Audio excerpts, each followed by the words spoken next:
Expertos e afectados pola adicción aos xogos de azar reflexionan esta fin de semana en Vigo sobre as consecuencias graves da ludopatía, pero tamén sobre a súa prevención e tratamento. Fano no Congreso da Federación Española de Xogadores de Azar Rehabilitados. Raquel Gandoi. O congreso que organiza FEJAR, a Federación Española de Xogadores Rehabilitados, centrase en novas adicións deste século XXI, os xogos online, os videoxogos, sen esquecer, porque seguen existindo, as adicións, os casinos, os bingos, as clásicas comecartos.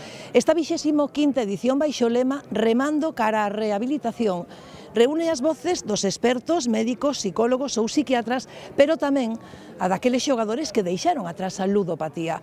O obxectivo desta reunión, que durará toda a fin de semana aquí en Vigo, é avanzar na prevención, pero tamén amosar que hai tratamentos efectivos.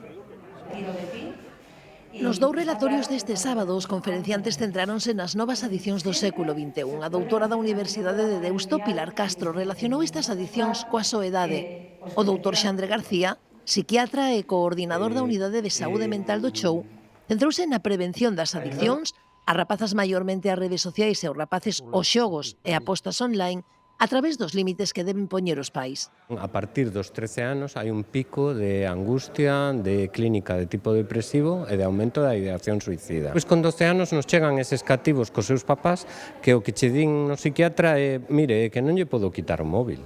Claro, pero es que os límites son límites que poñemos para que a xente medre, non para que obedezca. Os límites axudan a medrar. A que nos viene encima y además nos está viendo ya es el tema, por ejemplo, de nuevas tecnologías, situación alarmante es el tema de videojuegos mezclado con el juego de azar.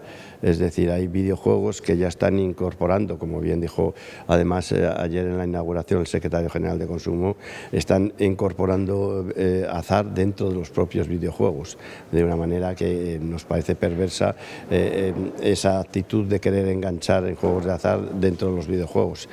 Na xornada do domingo haberá 3 relatorios en primeira persoa, historias de ludópatas rehabilitados. Un deles, o nutricionista Pablo Ojeda, que ven de publicar Cuando me alimenté del juego.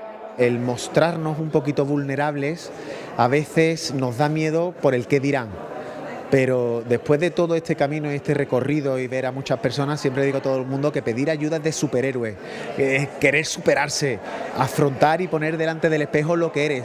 Eso es de tío y de tía, de leones, que le animo a todo el mundo que pida ayuda, que es lo mejor que pueden hacer. Porque na adicción ao xogo, como en outras adicións, un só non pode, pero só pode un mesmo.